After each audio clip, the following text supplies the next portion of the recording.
ഇതാണ് നമ്മുടെ ബീഫിൻ്റെ കിഡ്നി. ഇത് ഇതേപോലെ തന്നെ നമുക്കിവിടെ മാർക്കറ്റിൽ മേടിക്കാൻ കിട്ടുന്നതാണ്. അപ്പോൾ അത് കണ്ടപ്പോൾ നമുക്കൊന്ന് ട്രൈ ചെയ്ത് നോക്കാമെന്ന് ഞാൻ വിചാരിച്ചു. ഓക്കെ, അപ്പോൾ നമ്മുടെയൊക്കെ സാധാരണ കിഡ്നി പോലെ തന്നെ ആ ഒരു ഷേപ്പ് എന്ന് വേണമെങ്കിൽ നമുക്ക് പറയാം. ഓക്കെ, അപ്പോൾ ഇനി ശരിക്കും ഇത് വാഷ് ചെയ്യാം. സാധാരണ രീതിയിൽ ഇത് നമുക്ക് വലിയ പരിചയമില്ലാത്തതുകൊണ്ട് എല്ലാവർക്കും ഇത് ഇഷ്ടപ്പെടണമെന്നില്ല. പക്ഷേ നമ്മളൊരു വെറൈറ്റി ആയതുകൊണ്ട് മാത്രം ഈ വീഡിയോ ചെയ്തതാണ്. നിങ്ങൾക്ക് ഈ വീഡിയോ ഇഷ്ടമല്ല എങ്കിൽ നിങ്ങൾ കാണാതിരിക്കുക, അതല്ലാതെ വേറെ ഒന്നും നമുക്ക് പറയാനില്ല. ഓക്കെ,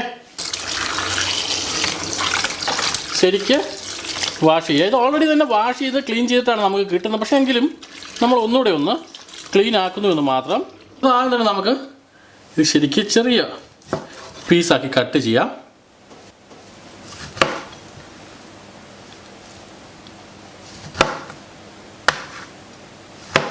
ഇത്രത്തോളം ചെറിയ സൈസിൽ, സാധാരണ നമ്മൾ ഇറച്ചിയൊക്കെ നുറുക്കുന്ന പോലെ.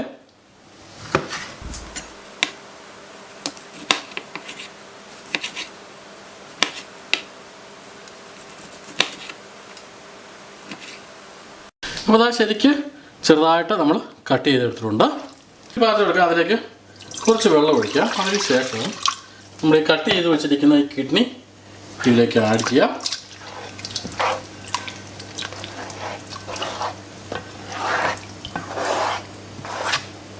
ഇതിലേക്ക് നമുക്ക് കുറച്ച് സാൾട്ട്, നമ്മുടെ ഉപ്പും അതോടൊപ്പം തന്നെ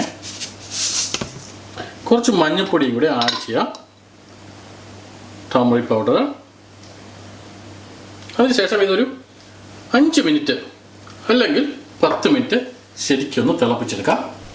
ശരിക്ക് തിളച്ചിട്ടുണ്ട്, ഏകദേശം 5 to 10 മിനിറ്റ്സ് ശരിക്ക് തിളച്ചിട്ടുണ്ട്. അതിനുശേഷം നമുക്ക് തീ ഓഫ് ചെയ്യാം, വെള്ളം ഊറ്റി മാറ്റാം. ഇനി നമുക്ക് ഒരു പ്രഷർ കുക്കർ എടുക്കാം. നമുക്കതിലേക്ക് ഒരല്പം എണ്ണ ഒഴിച്ചു കൊടുക്കാം. എണ്ണ ചൂടാകുമ്പോൾ നമുക്ക് കുറച്ച് സബോള ഇതിലേക്ക് ആഡ് ചെയ്യാം. ഞാനിവിടെ 2 സബോളയാണ് എടുത്തിരിക്കുന്നത്.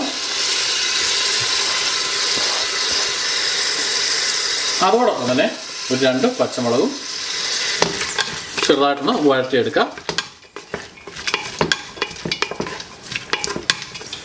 അല്പം ഉപ്പൂടി നമ്മൾ ചേർക്കുന്നു.